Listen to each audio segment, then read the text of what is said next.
Olá, eu sou Kleber, Oi, trabalho na Cleber. Secretaria de Educação do USEB, mais especificamente no Departamento de Apoio ao Estudante, no DAE, e a gente está fazendo mais uma entrevista. Hoje a entrevista tem um tema bem diversificado, eu acho que assim, bem dentro do que a gente precisa para entender ou então pensar sobre filosofia e sobre educação. O que é que essas duas coisas têm em comum, ou o que é que essas coisas podem se relacionar. E nessa entrevista, eu convidei o professor Ralph Alves e a professora Adriana Campani. E eu, nesse momento agora, quero que os dois se apresentem. Vou começar pela professora Adriana. Por favor, professora.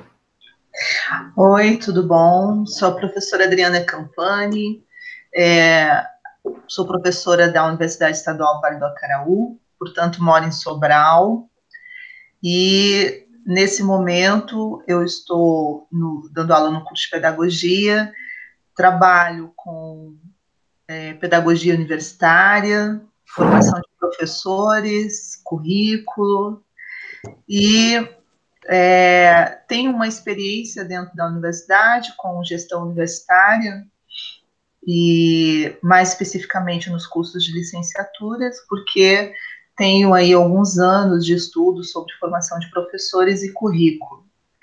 Então, nesse momento aqui, eu vim trazer um pouco dessa experiência para contribuir aqui com o debate.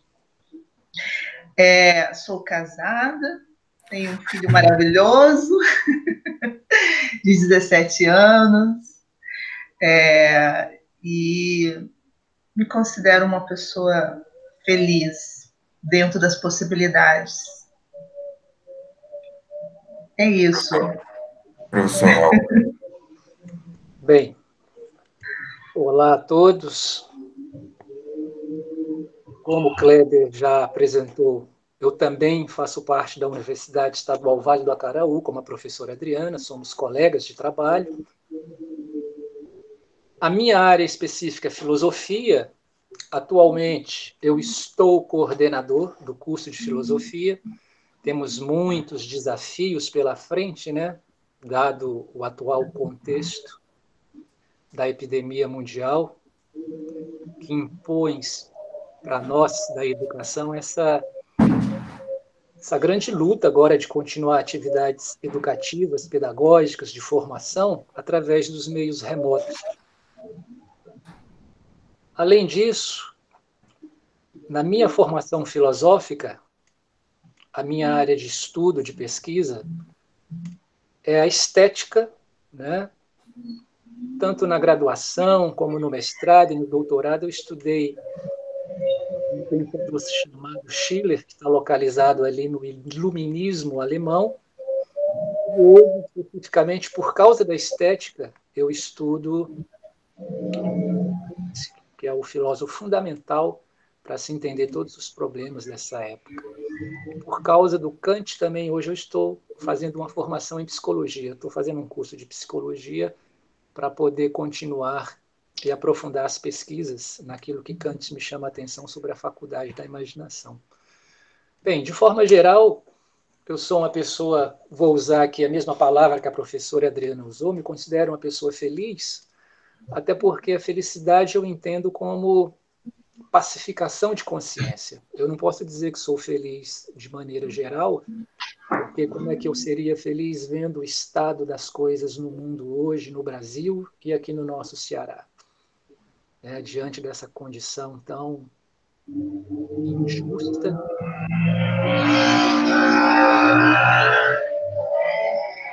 Temos um ecozinho aqui, mas acho que vai já passar, né? Não sei se é no celular, Kleber, mas enfim. Bem, como eu dizia, né? Temos aí esse desafio. E é complicado para mim, especificamente para mim, usar a palavra felicidade. Mas tal qual a professora Adriana falou, né? Felicidade eu penso que depende também da condição de cada um se manter pacificado. Sou uma pessoa espiritual, né? Apesar de ser filósofo, não sou ateu, Portanto, tenho uma compreensão da vida um tanto quanto muito ampla, né? Mas sou normal, apesar de ser filósofo. Muitas pessoas gostam de colar a pecha nas afirmativas de que todo filósofo é ateu, todo filósofo é comunista, todo filósofo é excêntrico. Então, eu fujo à regra. Eu sou uma pessoa bem dentro da caixinha, digamos assim. Professor Kleber, eu acho que é suficiente, né? Uma breve apresentação. Bem, então eu peço para vocês para a gente ver, organizar da seguinte forma, né? Eu vou fazer perguntas, e essas perguntas podem ser direcionadas aqui individualmente, ou para um ou para o outro, e a gente pode fazer, abrir conversas, assim, né? Depois de uma pessoa, de um dos dois responder aí, ou comentar alguma coisa do que eu for perguntar, o outro pode comentar em seguida. Tá bom? Eu vou iniciar aqui com a professora Adriana, e a gente vai começar assim, da base, né? Vamos ver. Professora Adriana, fale para a gente o que é educação. Eita, uma pergunta simples e extremamente profunda. Bom, educação, ela pode ter várias respostas, né? Se eu for responder a partir daquilo que eu sinto, educação é aquilo que me humaniza, né? É aquilo que me permite pensar sobre a minha existência, em todas as suas dimensões, né? A existência material, existência espiritual, existência intelectual, né? Existência social, interativa, existência produtiva, dentro da minha capacidade produtiva. Então, quando eu tenho um processo educativo que me permite pensar, né, provocar uma reflexão sobre a minha existência, eu entendo que esse processo está cumprindo com seu papel genuíno de educação. Só que transpor essa ideia para uma sociedade, né, estruturada como a nossa, dentro de bases iluministas, kantianas, portanto, também, né,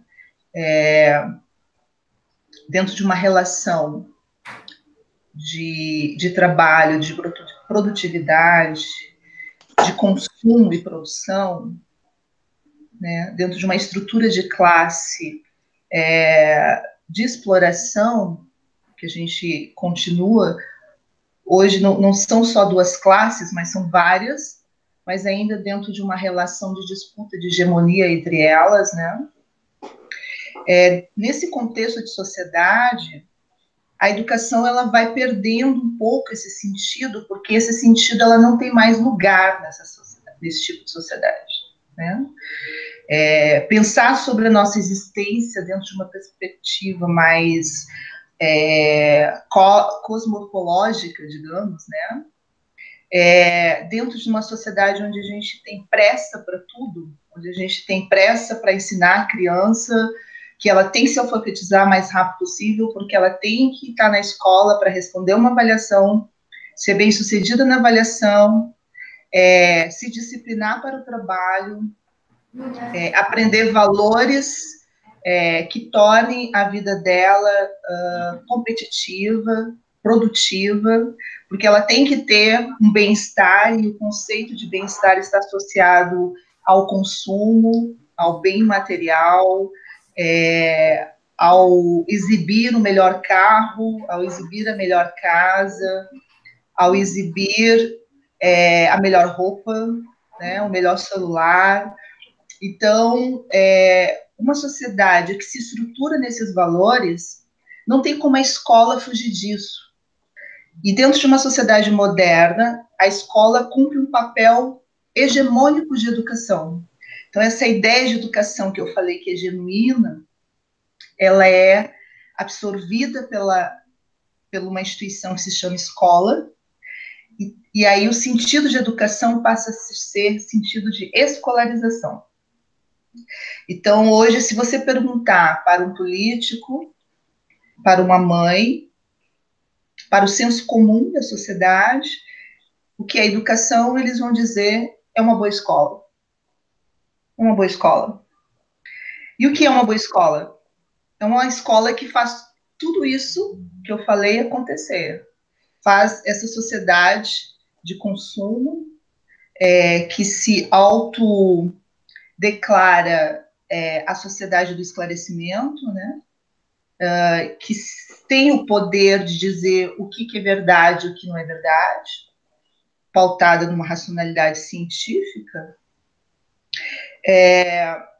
isso tudo é uma sociedade moderna, ela vai produzir uma escola moderna. Então, a escola boa de uma sociedade moderna é aquela escola que faz a sociedade funcionar dentro desses parâmetros. O que foge totalmente da ideia de educação que eu falei inicialmente. Então, é como se a gente vivesse numa escolarização, ou seja, disciplinar as pessoas para fazer essa sociedade funcionar dentro desses moldes, porque se isso não acontecer, se a gente trabalhar na contramão disso, a gente vai estar deseducando. Só que esse deseducar significa humanizar.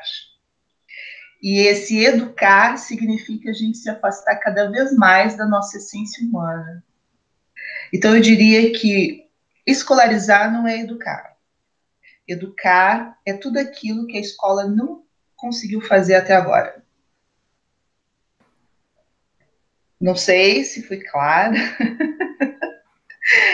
mas, assim, a priori, para começar o debate, eu diria que educar está além da escola, mas que, infelizmente, nós somos educados para entender a educação limitada à escola. Ótimo, professora. Aí, assim, nesse motivo aí de educação, eu pergunto ao Alf, e acho que tem uma ligação muito forte com o que é educação, o que é filosofia, né? Filosofia serve para alguma coisa? Para que serve filosofia? Né? Assim, diz aí para nós, esse sentido de o que é educação também.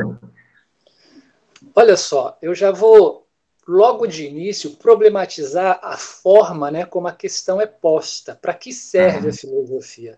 Esse tipo de pergunta, para que serve a filosofia, ela muitas vezes, na maioria das vezes, não esse aqui em que a gente está iniciando esse debate, mas na maioria das vezes, pegando já a fala da professora Adriana, né, que nos situa nessa sociedade extremamente instrumentalista e que vê tudo do sentido de para que serve isso? Então eu diria, essa pergunta é capciosa, né?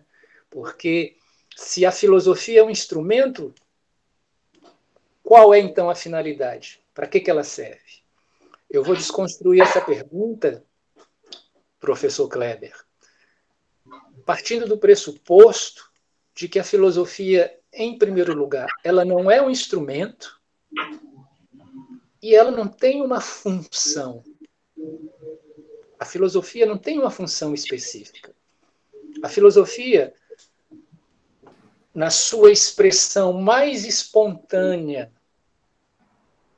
ela é humana. Tem-se a impressão, e a história do pensamento ocidental construiu isso, que filosofia é algo para poucos, para uma elite intelectual.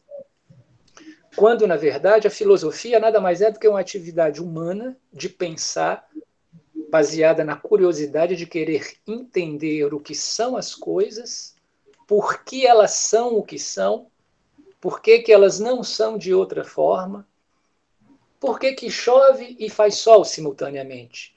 Por trás dessa pergunta aparentemente ingênua, está posto aí uma atividade que é a atividade que questiona como é possível duas coisas aparentemente contraditórias, tão opostas, está acontecendo simultaneamente.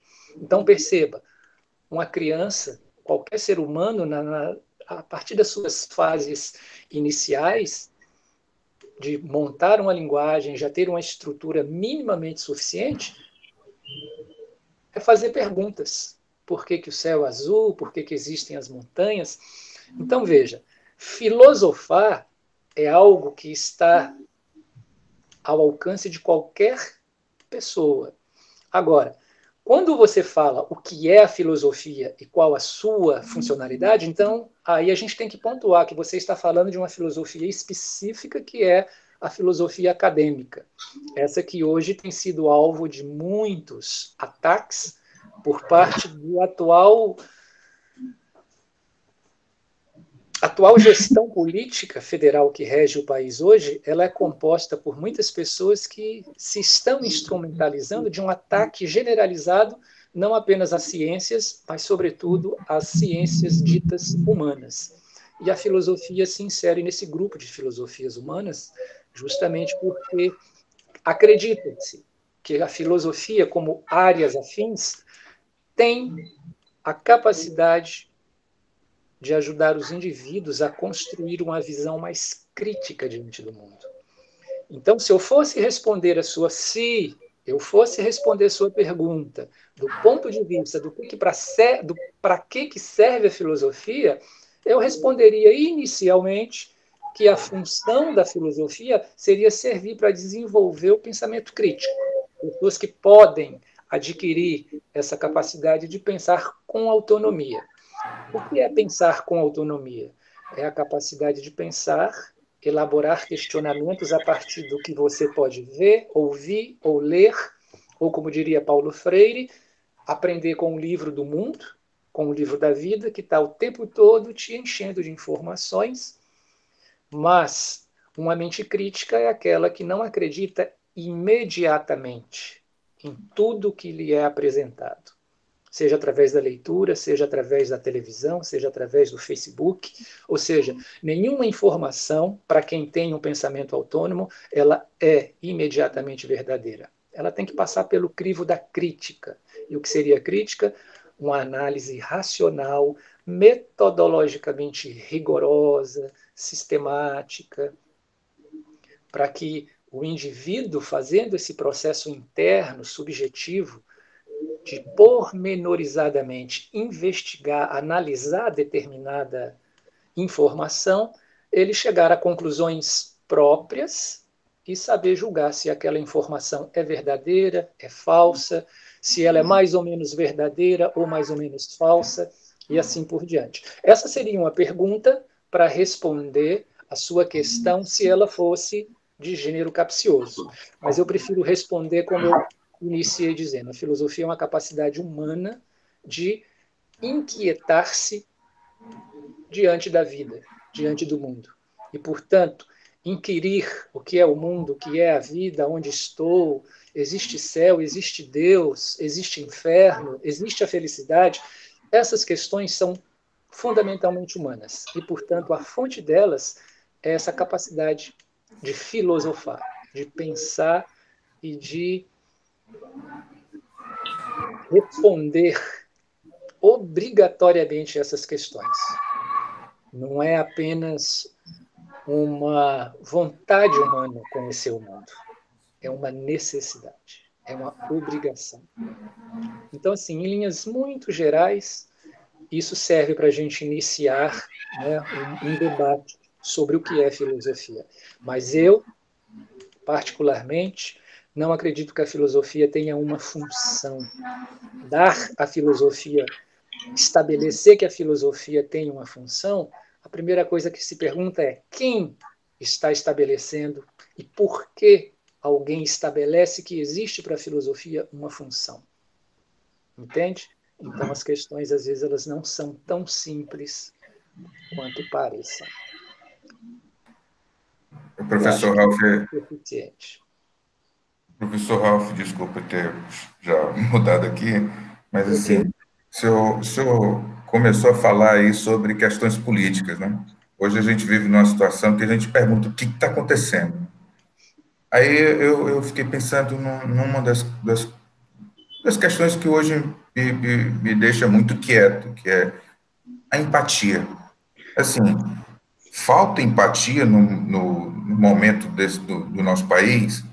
Aí eu peguei aqui uma citação de um pesquisador da área da médica, que ele fala o seguinte, ele diz assim, ó, embora os estudos encontrados tenham se restringido à educação médica, os estudos que ele fala aqui são os estudos que ele faz sobre empatia, né? O Sim. que pode ser uma limitação desta revisão e que evidencia a necessidade de se aprofundar o estudo da empatia entre os demais profissionais da área de saúde. Sugere-se que a empatia seja avaliada e comparada entre diferentes profissões da área da saúde, utilizando-se instrumentos que possam englobar tanto os autorrelatos, como também as atitudes empáticas mostradas pelos estudantes, o que poderia fazer grandes ganhos na satisfação e cuidados de saúde. Esse pesquisador, ele trabalha levando para as áreas de saúde, os cursos de graduação, a empatia, como se fosse uma disciplina que trabalha a empatia. E os resultados são bons na cura. Aí eu pergunto para vocês, assim, empatia pode ser ensinada? Né? Se pode, como a gente pode implementar, né? Já que a professora Adriana está aí, trabalha com currículo, e o professor Ralph também, porque eu acho que isso é uma coisa bem geral para os dois, como é que a gente pode implementar isso na escola de ensino médio fundamental e nas graduações? A gente pode trabalhar empatia, pode estudar empatia. Como é que é isso? Pode se ensinar empatia? Empatia é um valor. Valor não se ensina, se constrói. Né? Um grande erro que nós cometemos no Brasil é transformar tudo, inclusive os valores, em disciplina. E você mesmo relatou aí que mesmo trabalhando de forma de disciplina, já tem um efeito positivo, né? Nessa experiência que você falou aí. Mas tem limitações, porque a própria limitação é você disciplinarizar um valor. Tá? Como é que eu ensino ética? Como é que eu ensino a empatia? Eu não sei de empatia, eu sou empático. Né? Eu não sei de ética, eu sou ético. Ética é uma construção.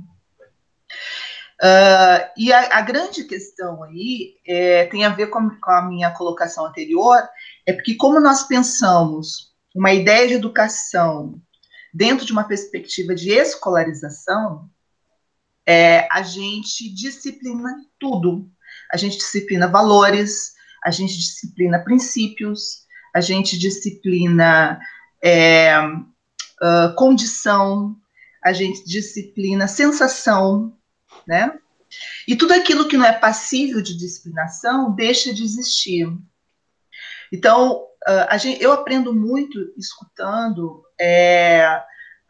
com as experiências educacionais que não são escolarizadas, são experiências educacionais construídas nos próprios coletivos, como, por exemplo, coletivos indígenas, com os povos originários, com os povos de terreiros, com os povos tradicionais, que eles têm princípios éticos construídos, onde há um conceito de docência, há um conceito de currículo, há um conceito de ensinar, de aprender, há conceitos valorativos, ou seja, há um conceito de empatia, né?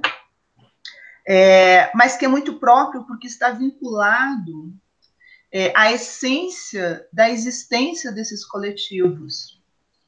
A essência, no caso dos indígenas, por exemplo, dos povos de terreiros, são dois exemplos básicos de quanto a ancestralidade ela é forte e que o vínculo ético na aprendizagem é pautado nos saberes da ancestralidade, né? e no sagrado. Então, assim, não é um sistema que define o que eles consideram importante para a vida deles. É aquilo, é o conceito ético construído pela ancestralidade e com vínculo com o sagrado, é que vai dizer a eles o que é importante aprender. Aprender a ler, escrever, calcular é importante porque nossa sociedade, ela requer isso. Mas o sentido para a leitura e escrita e a matemática que eles dão não é o mesmo sentido que eles dão para o saber necessário para a existência dele. O que eu estou querendo dizer com isso? Que a escola diz para o aluno, desde que ele entra lá na educação infantil, que se ele não aprender a ler, escrever e calcular, ele não é nada. Ele não existe. Ele não vai ter função nenhuma. Tanto é que a escola usa muito aquela ideia, você está aqui para aprender a ser alguém na vida. Então, a escola sempre trabalha com o futuro, o que você é hoje não importa, vai importar se você se transformar em algo que eu desejo que você seja. O que significa isso dentro desses coletivos que eu falei, do ponto de vista educacional? Nada. Não significa nada. Então, eles estão marginalizados da sociedade porque eles não dão o mesmo valor que o sistema dá a ler, escrever e calcular. Mas eles estão marginalizados não porque eles se concebem marginalizados, é porque os marginalizam. O sistema, a concepção de sistema educacional os marginalizam. O que isso tem a ver com a questão de empatia? O sistema não é empático. O sistema educacional não é empático à diversidade brasileira, à existência dos povos dentro das suas culturas genuínas. Ele não é nada empático. Se eu entro numa escola pública do estado do Ceará, a primeira coisa que eu me deparo é com a imagem do prefeito da cidade, da diretora da escola e de símbolos da Igreja Católica. O que isso significa em termos de empatia se eu estou numa instituição pública e educacional? A escola está sendo empática com os alunos? Não está sendo empático. Então, se a escola se estrutura numa relação de não desenvolver empatia para com a sua comunidade, como é que essa comunidade vai aprender a ser empática? Porque a empatia é uma coisa que é construída diariamente, na relação, nas ações do cozinheiro, da cozinheira, da merendeira da escola, do vigia da escola, até os processos de gestão. E a partir do momento que todos estão envolvidos numa ideologia estruturada, né, que exclui todos aqueles que não se enquadram ali, não há empatia. Não há empatia. Agora, se você for olhar internamente as formas educativas criadas nesses coletivos, você vai ver que são formas empáticas. Eu trabalho com o coletivo indígena Tremembé, e toda vez que eu vou trabalhar com eles, tudo lá é decidido em plenária, para começar, né? Então, nada é decidido na gestão da comunidade, na liderança da comunidade. Tudo é decidido em plenária, com todos. E todos, leia-se, alunos do curso de Pedagogia Intercultural, lideranças da comunidade, da etnia, as mulheres, as crianças, os bebês. É uma plenária que você vê toda a comunidade ali, porque ela é aberta. Passou ali na frente, achou interessante, entra, fica. Isso é um princípio empático, porque eles não tomam nenhuma decisão onde eles sintam que alguém está excluído. Se não se encaixar nas regras do sistema, não entra. Isso é empatia, porque se eu me beneficiar com a regra do sistema e o meu irmão, ou a minha vizinha, ou alguém que é da outra comunidade for prejudicado, eu tenho que rever se realmente eu devo entrar. Então, a empatia está ligada à inclusão, e esses povos são excluídos, e para sobreviver na exclusão, eles têm que desenvolver proteção de si, entre eles, cuja empatia é essencial. Professor Ralph? Bem, eu vou pegar um gancho aqui na fala da Adriana, no início, quando ela identifica que empatia é um valor. De fato, se a empatia é um valor, e aqui nós estamos nos referindo a valor no sentido moral do termo, eu teria que responder primeiro negativamente à provocação. A provocação é: pode-se ensinar valores como a empatia na universidade? Vou falar da universidade porque é onde eu exerço a minha prática educativa. Inicialmente eu vou dizer não. Não se ensina valores morais na universidade. O que nós ensinamos na universidade é ética. Mas aí eu tenho que ser, nesse momento, professor, né? E vou ter que explicar que ética é o olhar filosófico sobre a moral. Ética, portanto, é teoria. Ética é uma reflexão filosófica acerca de valores morais, para tentar descobrir qual é a causa, qual é o fundamento desse ou daquele valor moral. Então, teoria é ética. Ética é teoria. Isso nós ensinamos na universidade. A moral, enquanto tal, não é função da universidade. Primeiro por quê? Pegamos aqui o gancho de novo do que a professora Adriana falou sobre educação. A educação, ela problematizou muito dentro da educação institucional. Eu só quero recordar que, antes disso, a educação ela é ampla. Ela acontece o tempo todo, em todos os lugares. Em todos os momentos de nossa vida, nós estamos sendo educados. Porque educar é moldar-se-a. É receber a influência do exterior, seja do clima, seja da geografia em que eu esteja inserido. Esse estar em um meio causa no meu organismo biológico condicionamentos. E esses condicionamentos estão o tempo todo incidindo também sobre o meu aspecto psicológico, emocional, etc. Então, paideia, professor Kleber sabe muito bem, para os gregos é essa capacidade de formar, de informar, assim como os alemães também usam também o termo Bildung, quer dizer, formar, enquadrar, dar aquela forma que eu quero. Nesse sentido, é que a professora Adriana problematizou a educação institucional, porque aí ela se torna um instrumento. E o Estado usa a educação com essa ou com aquela finalidade, que nós sabemos hoje é muito mais determinada pelo mercado do que pelos valores. E aí entra o valor que nós estamos problematizando, que é a empatia. Se a empatia é um valor moral que pressupõe a capacidade de um indivíduo se identificar com o outro, se reconhecer no outro, se colocar no lugar dele para tentar sentir o que ele sente, os sentimentos, as emoções.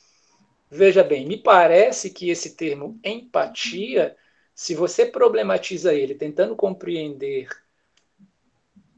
nesse aspecto, empatia é estar com o outro, entender como ele entende o mundo, sentir o que ele sente, sofrer o sofrimento dele. Então, isso me parece que dá um sentido mais profundo, eu acho que radicaliza mais um termo extremamente comum que todo mundo utiliza, que é o amor.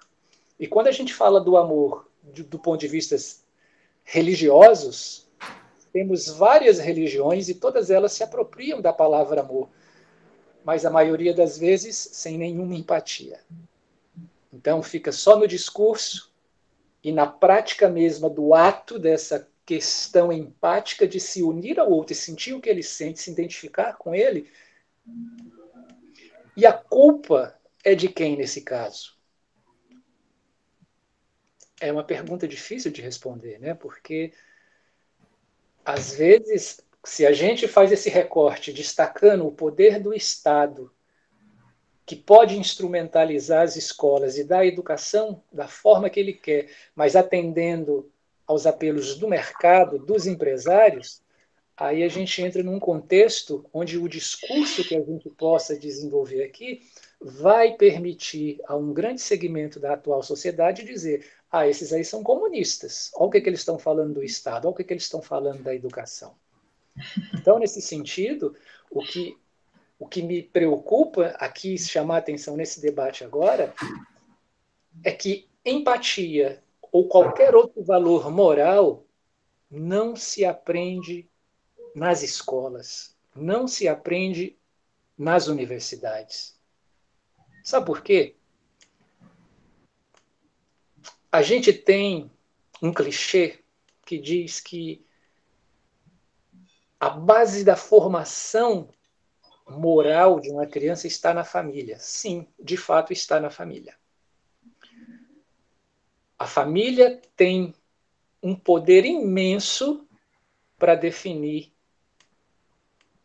as direções e as tendências diretivas do caráter de uma criança. Segundo a psicologia, até os 5 anos, né, de idade, você já tem aí um tempo suficiente para formar bases que vão nortear os desenvolvimentos precedentes. A moralidade, portanto, estaria aí a partir dos 5 anos já em formação até o início da fase adulta. Mas veja bem, toda essa criação, ela não vai acontecer somente dentro do espaço familiar. A criança, a partir dos 3, 4 anos, ela já está indo para a escola, ela já vai ter outras convivências. Então, muito daquele poder que a gente transfere para a família, muitas vezes você se esforça para dar valores para os seus filhos, mas os seus filhos não passam 24 horas com você a vida inteira.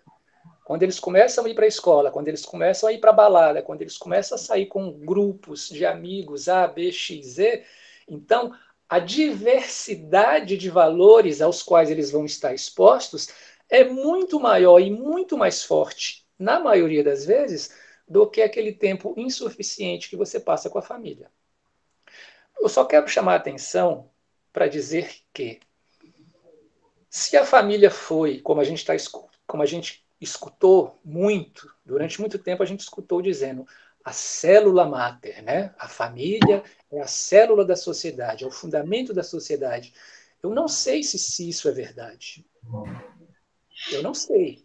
Existe um romantismo, um idealismo que afirma isso. Eu não sei se isso é verdade. Mas eu acredito que sim. Eu acredito que a família tem um poder imenso para transferir esses valores. Mas a questão é, são os pais pessoas morais?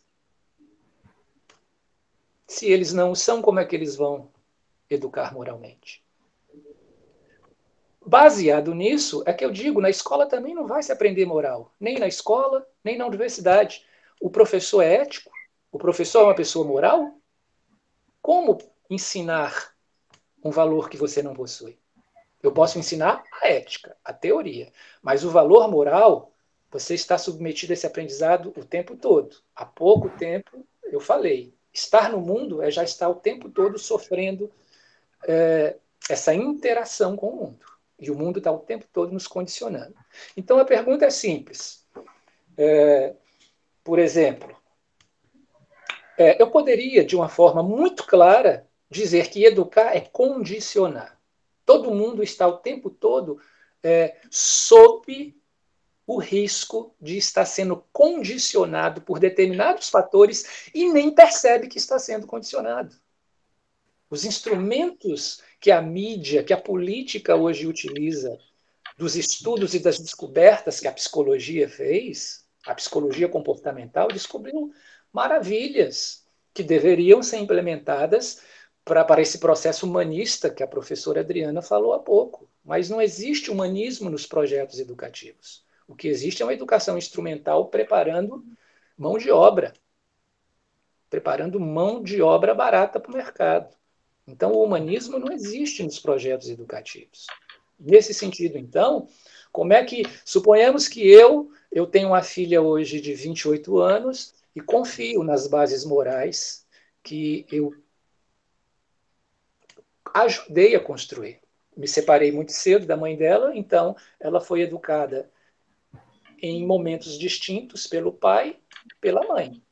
Então, veja, os valores numa casa podem ser um, na outra casa podem ser outro, ou muito próximos ou muito distantes.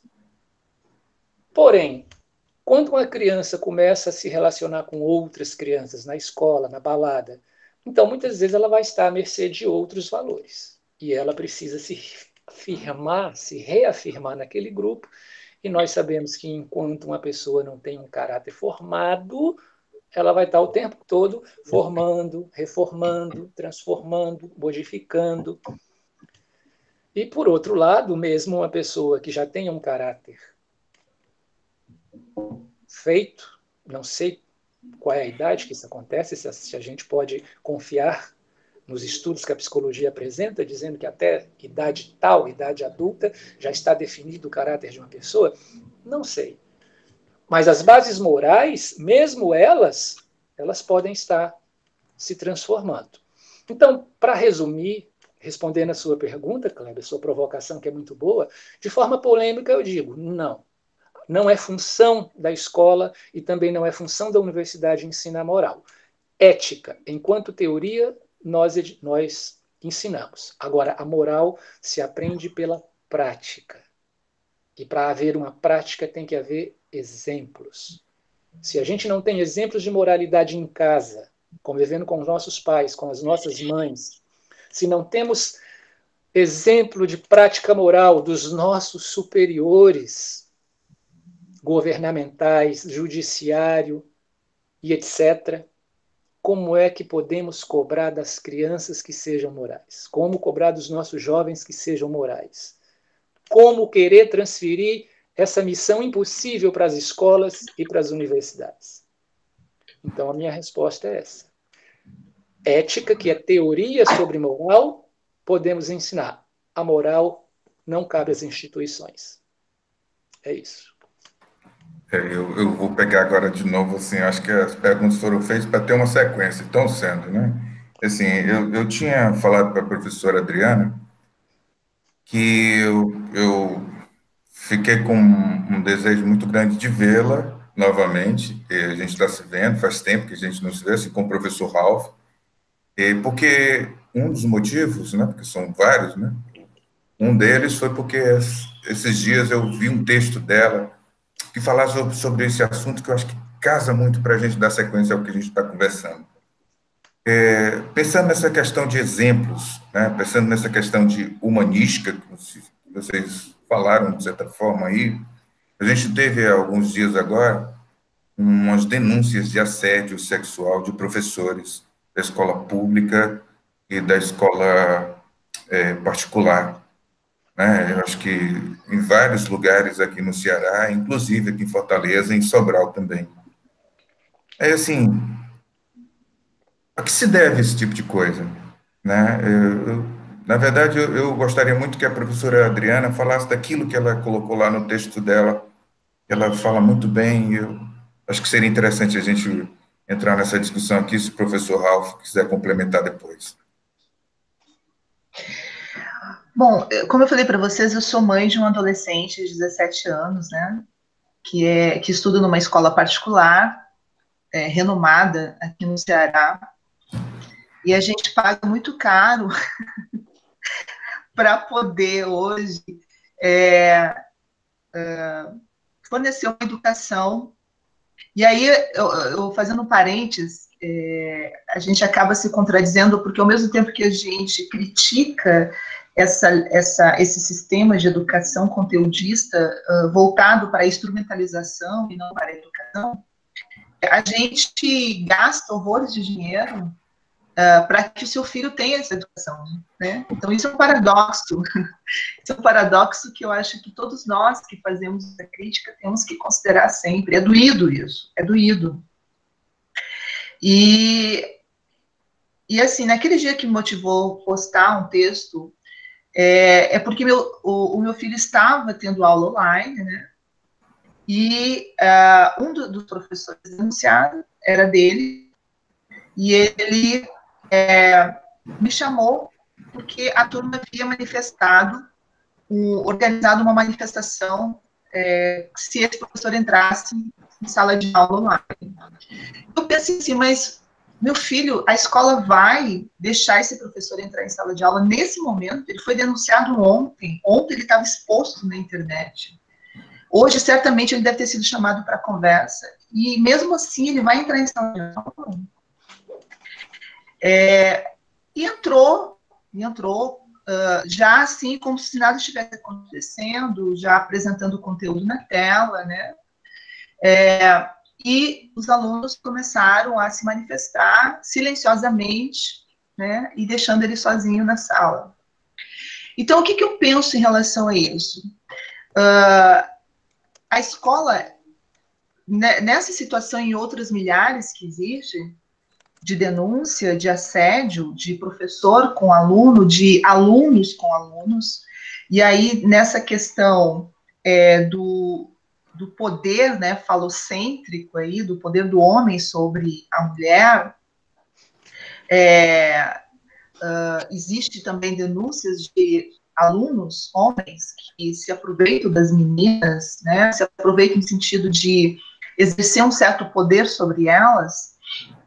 Não significa que as mulheres são ingênuas, mas significa que o uso do poder do homem, né, seja no professor na condição de professor, de seduzir, do colega na condição de homem da sociedade, de achar que tem o direito de violentar com palavras, de se aproximar fisicamente e se fizer aceito. Então, isso é o que eu falo do exercício do poder, né? Então, esse tipo de situação, ele se tornou corriqueiro nas escolas. Corriqueiro. Não é porque veio à tona agora que isso já não acontecia, né? Isso acontece. O que hoje está acontecendo é que esse tipo de denúncia, que antes era muito no privado, rapidamente se torna público, porque nós temos hoje um veículo de comunicação que é a internet, né? E que muitas denúncias acabam sendo motivadas por outras, gerando aí uma bola de neve, né? Então, no meu entendimento, nessa situação, a escola ela deve minimamente preservar as pessoas. Que aí entra aquilo que eu estava falando antes. O que vem primeiro? A pessoa ou o conteúdo disciplinar? O que vem primeiro? Cumprir currículo ou parar para pensar sobre o que está acontecendo?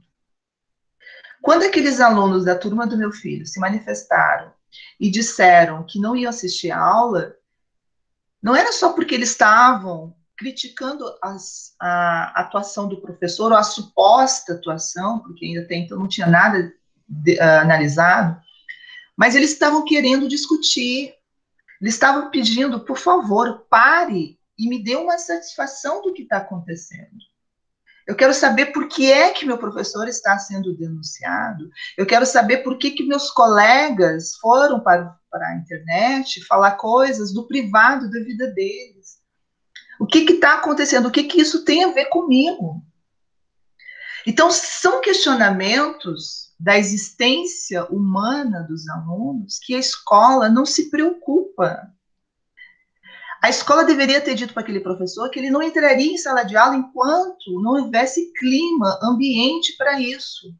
É um desrespeito com o professor e é um desrespeito com o aluno. Independente se ele é assediador ou não. Eu acho que aí entra a questão também da empatia, né? Se o professor insistir em entrar em aula, cabe à escola, em constituição educadora, não permitir, para preservá-lo. Então, essa é uma questão que eu penso. A outra questão é que eu coloquei lá no texto, de forma mais objetiva, é de que a escola tendo um papel de omissão, de não levar a sério isso, de achar que demitir o professor vai resolver o problema, na verdade, ela está colocando o câncer na ação de uma pessoa e não está percebendo que o câncer está se construindo no processo educativo dentro da própria escola. É na omissão dessas coisas, de assédio, na omissão da condição emocional dos alunos, da identidade, seja de gênero, seja sexual, dos alunos, certo? Se omitir em relação à existência humana desses alunos. Quanto mais a escola se omite em relação a isso, mais ela vai fortalecendo câncer como esses. E o assédio dentro da escola, ele só existe, ele é alimentado pelo próprio sistema. Porque assim, com essa omissão, eu estou formando assediadores. Eu estou dizendo para o meu filho, filho homem, que ele pode ser assediador. Porque isso aconteceu e o máximo que a escola faz é demitir o professor e dar uma nota de que a coisa foi resolvida daquele jeito e pedindo desculpas e dizendo que o seu filho está seguro dentro da sua escola. Ele pode estar seguro fisicamente, do ponto de vista de não levar um tiro, de não levar uma facada, de não ser assaltado. Mas ele não está seguro do ponto de vista de caráter, do ponto de vista emocional, porque um assediador, ele se forma no processo. E a escola, alimentando essa formação, ela não está contribuindo com uma sociedade melhor. Então, eu fiz aquela nota no sentido de dizer, meu filho está querendo uma satisfação. Cabe à escola dar uma satisfação, e a satisfação não é culpar. A satisfação é fazer cada aluno refletir sobre a situação, inclusive alunos que são assediadores também. Porque não adianta você demitir o professor que é assediador e você manter o aluno que também é assediador dentro da sala de aula porque ele é pagador de mensalidade. Foi mais ou menos nesse sentido que eu coloquei, Kleber. Professor Ralf, você quer comentar alguma coisa?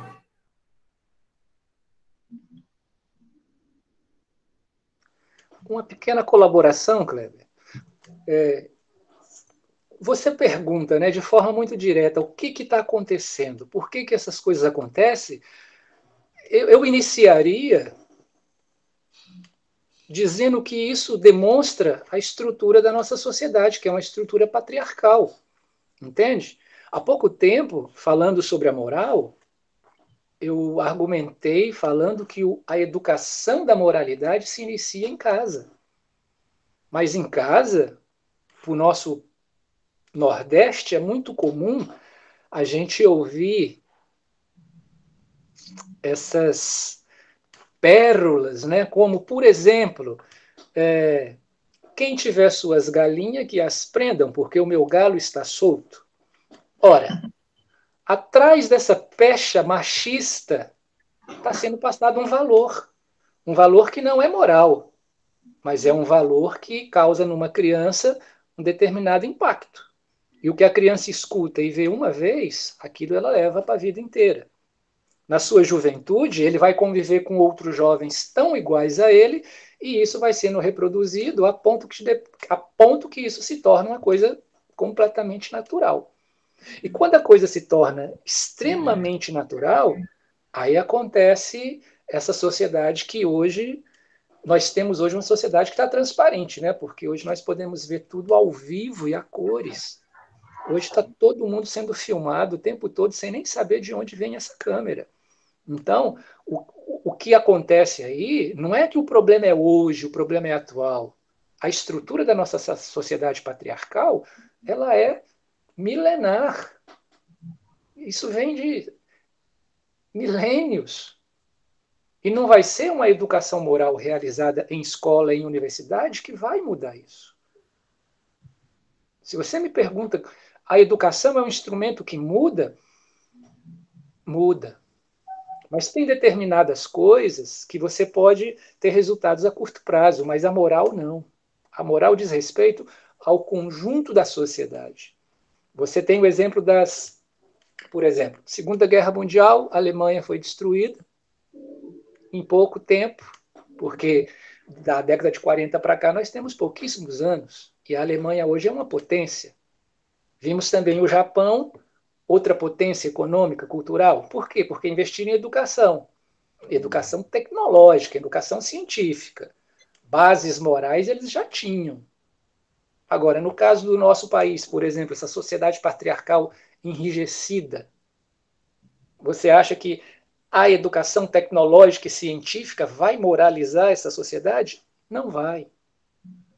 Repito, moral não se ensina na escola e na universidade. Não é função da escola e da universidade moralizar as pessoas. A moral se aprende inicialmente em casa e ela tem que estar difundida em todas as instâncias da sociedade para que as crianças e os jovens e os adolescentes estejam o tempo todo sendo submetidos por exemplos e conduta de pessoas que sejam morais. Não é 0800, não é falando para a pessoa o que é certo, não é lendo a Bíblia, não é lendo o Novo Testamento, não é lendo o Alcorão ou o Bhagavad Gita que eu vou estar ensinando para a pessoa valores morais. Não. Valores morais se ensinam você se tornando um exemplo. E, desse ponto de vista, essa sociedade nossa patriarcal, machista, né, é denunciada o tempo todo pelos assédios. E é bom a professora Adriana ter lembrado que o assédio não é só do professor para os alunos, entre os alunos também há assédio, e também há assédio de professoras para alunos. Não estou fazendo aqui defesa machista, não, porque o que está também na base do assédio não é apenas a estrutura patriarcal, mas também a estrutura de poder. Então, quem tem o poder na mão vai estar sempre tendo a seu favor as possibilidades e as ocasiões de exercer assédio, seja homem ou seja mulher. Eu estava ouvindo você falar, eu estava pensando num texto que tem lá dos gregos, uma comédia grega de Aristófanes, que é a Assembleia de Mulheres. Sim. Aristófanes faz uma reversão, porque isso era improvável. Assembleia de Mulheres, as mulheres vão à Assembleia tomam o papel do homem. Sim. Dizem até que esse texto foi que inspirou o Platão anterior, lá na República, de dar o lugar da mulher no governo também, né? A mulher também vai ter educação e vai exercer seu papel de Estado, né, no governo. Sim. Aí, assim, nesse mundo que a gente vive, dá o lugar de fala, dá o poder de fala para mulheres. Aí essa pergunta para os dois, tem à vontade aí para falar sobre ela. É algo importante nesse sentido? Eu sei que, assim, a gente tem vários aspectos nessa questão que vocês agora há pouco falaram sobre ela, tá? Mas a educação, essa é uma questão de educação, essa é uma questão ética, essa é uma questão política. Mas o lugar e o poder de fala da mulher, nesse sentido, como é que ele interfere? Qual a importância que ele tem? Eu posso começar, Adriana? Pode sim. Eu vou começar logo porque eu já fiquei a mulher dá o poder de fala primeiro para ele. Eu achei estranho a colocação, né? Eu sei que foi só uma expressão do Kleber, mas já é agressivo, né? Quando você fala foi dado espaço para a mulher, não foi dado espaço nenhum para a mulher, foi conquista. As mulheres conquistaram, esse espaço não foi dado. Então, se as mulheres hoje têm voz, é porque existiram pioneiras. Existiram mulheres pioneiras com força, com gênio, com caráter, com muita coragem, e elas foram lentamente abrindo uma trilha, né? Uma trilha que hoje é expressamente representada por algo chamado feminismo. Mas não foi dado, não foi concedido, ninguém dá espaço para as mulheres. Se hoje elas têm espaço, pois tá. Quando eu falei foi dado o lugar de fala da mulher, foi o Aristófanes que deu, porque não tinha, né? Não, eu sei, mas eu peguei o teu gancho porque a gente escuta muito isso hoje. Porque alguém, quando... Isso é manobra política, né? Manobra retórica. Alguém outro dia veio aqui no Ceará inaugurar o canal do São Francisco, como se os louros lhe coubessem. A gente sabe que não é assim. Então tem muita gente que se aproveita das ocasiões e acaba se apropriando da conquista do outro, né? E isso é machista. A estrutura patriarcal, ela é tão machista a ponto de dizer, nós demos esse espaço para as mulheres porque nós somos bons. Só isso que eu queria comentar. Professora Adriana, por favor. Olha, eu trabalho na área de educação e no curso de pedagogia, desde sempre, né? Sou pedagoga, fiz mestrado em educação, doutorado em educação, pós-doutorado em educação. Então, assim, anos e anos lidando com o setor de educação, que historicamente é um setor, existe a chamada feminização do magistério, né? No primeiro momento, a mulher, ela entra no magistério porque ela vai ser uma extensão, porque a escola vai ser vista como uma extensão do lar, né? Onde a criança vai ser cuidada, onde a criança vai ser educada, vai se ensinar valores morais, né? E valores que é a extensão dos valores da família. Então, é como se a escola fosse a extensão de uma outra instituição, que é a família, e a mulher fosse responsável por isso, o cuidar do meu filho. Então, assim, eu não vou entregar meu filho para a mão de um homem, vou entregar para a mão de uma mulher que tem habilidade para cuidar do meu filho. Então, a educação, ela nasce com o sentido do cuidar, mas o cuidar muito no sentido assistencialista, né? E a mulher, ela tem um papel importante em reforçar esse sentido de assistência e não educativo, porque ela vai meio que reproduzir aquilo que a família quer. É diferente de um profissional, que o profissional ele tem um saber específico, um saber especializado, e ninguém o substitui, né? Se não for alguém formado como ele.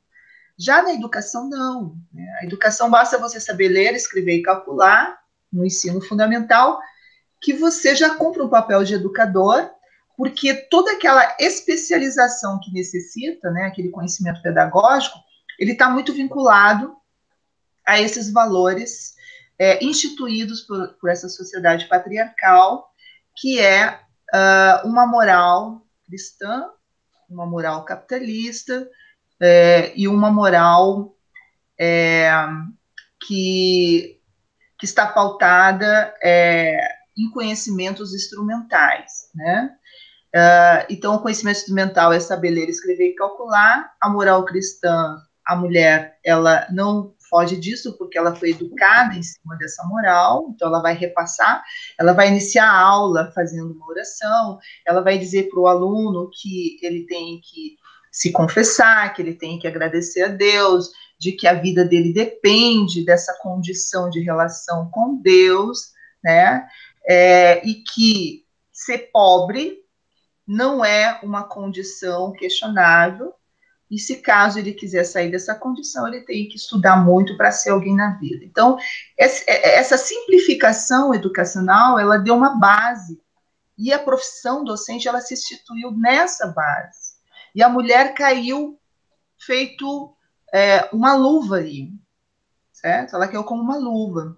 Um outro elemento também é que a mulher não podia ficar muito tempo fora de casa, então ela tinha que trabalhar um turno na escola. A maioria das professoras de ensino primário, né, por aí, elas trabalhavam um turno, porque o restante do dia eles tinham que cuidar da família, né, tinha que dar toda uma estrutura familiar.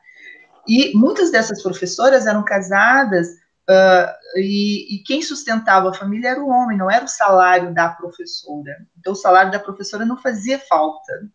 O provedor continuava sendo o homem, né?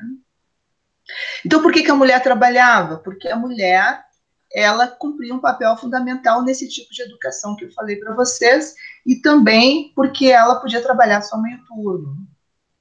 Então, a feminização do magistério, ela vai dar sustentabilidade a uma educação machista, a uma educação sustentada dentro de uma moral cristã, né? E isso vai se retroalimentando para gerar mais discriminação de gênero ainda. Então, e aí a pergunta é, então quer dizer que é a mulher que vai alimentar a discriminação de gênero na sociedade? Do ponto de vista educacional, sim. Do ponto de vista educacional, sim. Ou seja, então a culpa é da mulher? Não, a culpa não é da mulher. Ela é uma vítima também desse processo. Só que ela é usada como um instrumento, porque ela está dentro de um processo de alienação, onde ela é alienada e ela aliena, né? Ela não tem ali a quebra, a possibilidade de parar e dizer, opa, para aí, o que eu estou fazendo? Ela não tem esse momento, né? Porque tudo é criado para que ela alimente aquilo e se alimente daquilo ali. Eu me lembro que durante as greves, na década de 80, houve muitas greves do magistério, né? A greve era um instrumento muito forte para o magistério, e os sindicatos docentes, eles tinham uma força importante. E por que isso aconteceu só a partir da década de 80? Porque até a década de 80, quem sustentava as famílias era o homem. O trabalho da mulher professora não era o provimento da família. A partir da década de 80, que começa o processo de divórcio, a mulher ela começa a não mais querer continuar casada, a se submeter a relacionamentos abusivos, e ela começa a trabalhar mais de 2 jornadas de trabalho, porque ela vai começar a se sustentar, a mulher fica com os filhos. Vocês sabem que numa sociedade como a nossa, quem separa é a mulher e não o homem, porque o homem ele não tem necessidade de se separar, né? Ele não tem necessidade, porque ele continua com a vida de solteiro, mesmo casado. Ele se dá esse direito de continuar com a vida de solteiro. Então, quem diz um basta é a mulher. Só que ela tem um ônus em relação a isso. Quando ela diz um basta, ela tem que assumir a vida, assumir a vida dela, assumir os filhos, assumir uma casa e trabalhar 2, 3 mais do que trabalhava. Então, o ônus que ela paga por essa decisão é muito alto, né? E aí, o que vai acontecer? As greves, elas vão começar a se fortalecer nesse sentido de que a mulher vai precisar realmente reivindicar um trabalho, condições de trabalho melhor, né? Ela vai precisar desse espaço de reivindicação. E nesse sentido começa também a se debater outras coisas, que vai além da questão da precariedade do trabalho, né? Que entra também a questão das relações abusivas no trabalho, da discriminação de gênero no trabalho, né? Discriminação da mulher no trabalho. E aí a gente fica pensando o seguinte, como é que uma profissão que é eminentemente feminina, ela contribui para a discriminação de gênero? Isso é um paradoxo que a gente tem que analisar. O curso de pedagogia, por exemplo, pelo menos na UVA, ele é um curso, a maioria é mulher, mas sempre nas direções de centro acadêmico, né, em gestão de centro acadêmico, você sempre tem uma voz ativa masculina, né? Sempre na sala de aula, você sempre tem uma voz ativa masculina. E por que essa voz ativa masculina, por ser muito pequena em termos percentual, ela é ativa, ela tem eco? Porque são mulheres que estão vinculadas a uma cultura extremamente patriarcal, dentro de uma moral cristã machista, né? E que não teve oportunidade ainda, e que a universidade também não está proporcionando essa oportunidade de quebra, de ruptura com essa cultura que ela está vinculada. Eu acho que a gente não conseguiu ainda provocar esse tipo de questionamento. Eu vendo a professora falar aí, eu vendo aqui o tempo, a gente já está mais ou menos com 1 hora aqui já conversando. Enfim, eu vou fazer aqui mais um questionamento para vocês e que vocês possam, com os questionamentos também, e dar suas considerações finais, para que a gente não se estenda muito e não fique muito grande o que a gente está falando aqui, porque eu acho que o importante é o que a gente está falando, e eu acho que está sendo bem interessante.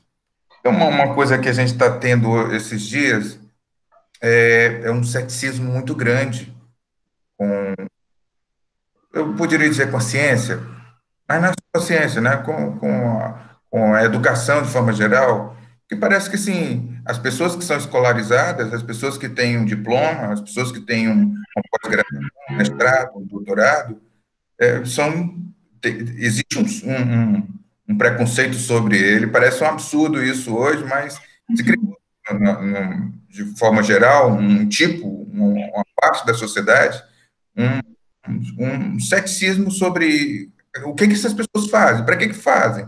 Né? Eu acho que aquela pergunta inicial sobre filosofia tem um certo preconceito, e essa também mostra, ou está tentando discernir sobre esse preconceito que está acontecendo.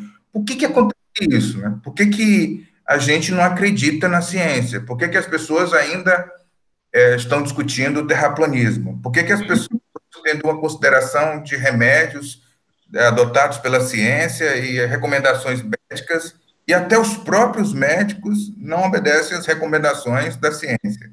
O que está acontecendo? Vocês podem me dizer alguma coisa sobre isso aí? Olha, eu vou dizer o seguinte, Kleber. Não existe ceticismo contra a ciência, não existe ceticismo contra a educação. O que nós estamos vendo nada mais é do que o manuseio de um instrumento político. Quando estudamos retórica, uma das primeiras lições que qualquer curso de retórica ensina é: se você quer desmontar o argumento do outro, identifique aquilo que no argumento dele é o mais forte, seja a base e o fundamento. Veja bem, o atual governo, ele é reverberação do golpe sofrido pela gestão da Dilma Rousseff. Todos os 14 anos em que o PT, a esquerda, esteve no poder, durante todo o tempo eles estavam executando um projeto político, econômico, que levou a educação em consideração. Eles tinham um projeto de educação. Tanto que durante a gestão deles nunca se abriu tantas escolas e nunca se construiu tantas faculdades, sejam federais e sejam particulares. Muitas faculdades particulares hoje existem graças ao investimento que o governo de esquerda, PT no caso, exerceu. O que acontece? Acontece, então, que a educação se tornou também o sustentáculo de manutenção da esquerda no poder. Ou seja, eles iam ficar ad infinito no poder. Foi enxergado isso. Claro que o golpe veio de forma abrupta, violenta e descarada. O Temer assumiu. Bem, deu prosseguimento ao atual governo que está aí. O atual governo, ele está numa atitude retórica de atacar aquilo que era a força do PT. As escolas, as universidades, Paulo Freire, sobretudo as áreas de humanas. Entende? Como eu citei em algum momento atrás, disciplinas como filosofia, ciências sociais, pedagogia, história, são disciplinas das chamadas ciências humanas que muito incomoda qualquer governo que tenha indícios ditatoriais, como é o caso do nosso atual gestor. Então, se você tem ímpeto ditatorial, você não pode abrir diálogo, você não pode abrir democraticamente o discurso com pessoas que estão altamente qualificadas para te enfrentar no argumento, na inteligência, na formação intelectual, conteúdos baseados em fatos, em ciência. Então, não existe... Eu entendo a sua provocação, mas não existe nenhum ceticismo. Qualquer pessoa de bom senso sabe o valor e a necessidade da educação, sobretudo da ciência. Então, num ato extremamente inteligente, tem muita inteligência, tem toda uma equipe aí por trás que pensa cada ação, por mais que pareça uma ação esdrúxula, uma atitude de um bobo da corte, tudo é muito bem pensado, é um jogo de xadrez muito complexo e muito bem estrategiado. A estratégia por trás ela é meticulosa. E muitas pessoas ficam apenas na superfície, analisando a pontinha do iceberg, que é o bobo da corte dando diariamente os seus shows para desviar a atenção. Nesse sentido, discursos terraplanistas, ataque à ciência, ataque à tecnologia, isso não caracteriza um ceticismo universal, que esteja marcando o momento da sociedade brasileira. Não existe esse ceticismo. Esses ataques à ciência, esses ataques à saúde, esses ataques à educação, esses ataques às universidades, no que diz respeito aos cursos das áreas de humana, é nada mais, nada menos do que uma simples estratégia política que está sendo implementada. É simples assim. Não vejo nada complexo e nada difícil de ser percebido. Para mim, isso é muito óbvio e muito claro. Essa é a minha contribuição. Assim, na linha do Ralph, então, existe aí um esquema muito bem organizado e inteligente de mostrar, de fazer a sociedade acreditar no absurdo. Seria isso, né? Que você está dizendo. Ou seja, assim, nós temos que, nesse momento onde houve todo um avanço da ciência, houve toda uma concretização de uma racionalidade técnica, científica, tecnológica, a gente tem que agora desconstruir isso, né? E aí eu fico perguntando com qual objetivo? Onde se quer chegar com isso? Sabe? Qual é a intenção de eu banalizar o feminicídio, banalizar a homofobia, né? Banalizar o racismo, de eu desqualificar a universidade, o papel da universidade, de eu supervalorizar o senso comum, valorativo, excludente, né? Porque eu tenho ali ministros que falam absurdo, e isso tem eco, e se naturaliza isso como algo aceitável, normal. E aí eu vou entrar só na questão da educação, né? Toda a minha fala até agora pode passar a ideia para quem for assistir o vídeo de que eu não quero, que eu não acredito na escola, de que a escola tem que acabar. Geralmente os meus alunos eles têm uma primeira impressão da minha fala nesse sentido, né? Então, se a escola não constrói empatia, se ela não tem empatia com seus alunos, se a escola só visa a instrumentalização para a produtividade, se ela não humaniza, né? Então, qual é o papel da escola? Então, você está dizendo que a escola tem que acabar. Primeiro, para a gente conseguir ter uma compreensão crítica de qualquer coisa, a gente tem que olhar para essa coisa numa perspectiva de desconstruí-la, sabe? E desconstrução não é destruição. Portanto, eu não estou destruindo a escola, eu estou desconstruindo as narrativas escolares, as narrativas de sistema escolar.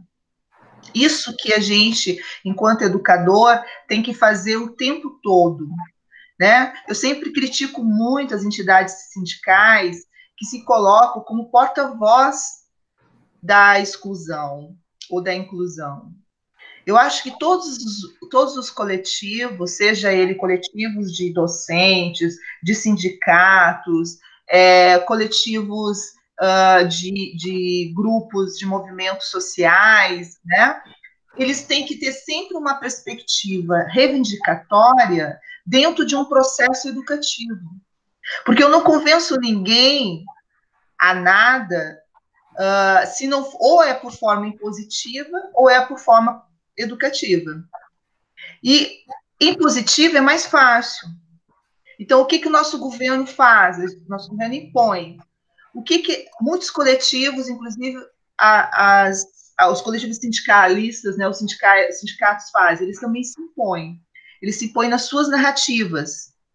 E eles querem que a sociedade se sinta representada nessas narrativas. Só que hoje nós não vivemos numa sociedade onde a gente se sente representado de forma muito efêmera em muitas coisas. Nós não conseguimos mais nos sentir representado num único coletivo, numa única narrativa. Por mais que ela esteja ali falando sobre o nosso bem-estar, reivindicando nossa inclusão na sociedade, reivindicando nosso salário, sabe? Nossos interesses. Por mais que ela se coloque nisso, não é o que motiva eles estarem ali que vai nos gerar representatividade, mas é a forma, o processo estabelecido no diálogo comigo, no convencimento comigo. Então, nós estamos num momento onde a gente tem que estar constantemente convencendo as pessoas, a partir de discursos, do que ela vale ali, por que ela está ali e o que ela precisa para estar ali. Então, é um jogo de discurso constante. E eu tenho que ter clareza disso, para não ser engolido nessa teia discursiva. E também para que eu possa construir meu próprio discurso nessa teia. Então, quando eu digo para os professores, né, para os meus alunos que são professores, a escola precisa ser desconstruída, porque quando eu aprendo a desconstruir a escola, é que eu consigo ter perspectiva de propor discursivamente, no primeiro momento, a escola que me serve, a escola que eu quero, que eu acredito. Porque muitos alunos dizem assim, o sistema não permite. Eu vou dar aula, tudo isso que você disse que eu tenho que fazer lá, quando eu chego lá não dá certo, porque o sistema não permite.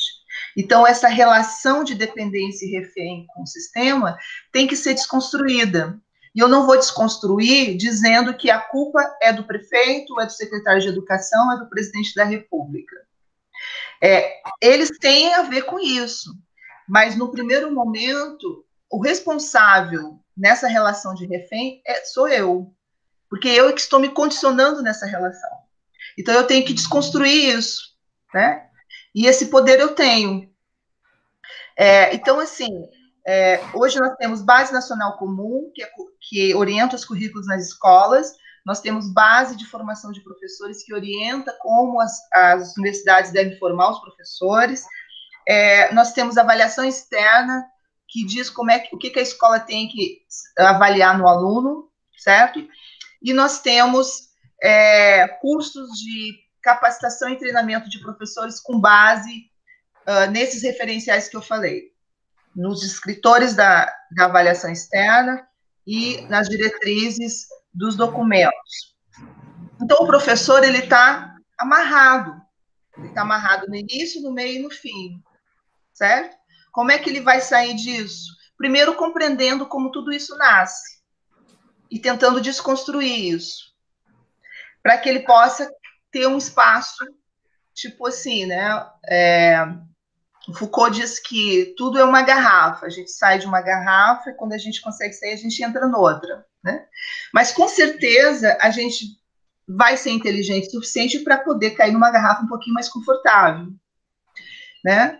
E se não cair, volta de novo e busca uma garrafa mais confortável. Em algum momento a gente vai encontrar um lugar onde a gente possa exercer uma voz e a gente possa criar algo diferente daquilo que se tem. Mas isso é um processo. Então, assim, eu só queria deixar esse pensamento final para que as pessoas que assistirem esse vídeo não acharem que eu sou pessimista a ponto de querer destruir a escola. Não. Mas eu quero dizer que a escola ela é algo que precisa ser desconstruído. E quem vai desconstruir são os próprios docentes. A partir do momento que eles começarem a olhar para a escola não como um lugar engessado, mas como um lugar onde eles estão ali também alimentando e construindo. É isso. Bem, achei muito bom. Esse é o propósito desses vídeos, dessas conversas, enfim, é fazer a gente pensar, dar espaço para que a gente possa discutir sobre assuntos, conversar sobre assuntos, fazer pensar. E, quem sabe, até desconstruir, como você fala.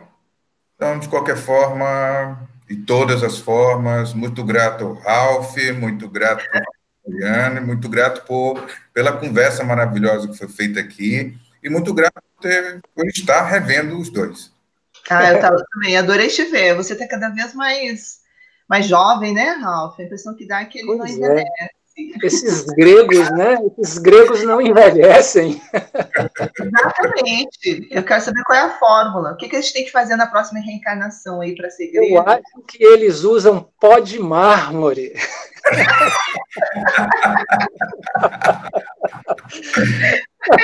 Muito obrigado. Nem beijo o tempo, nem o vento, nem a chuva, nem o sol, nem a erosão. É isso aí, Kleber.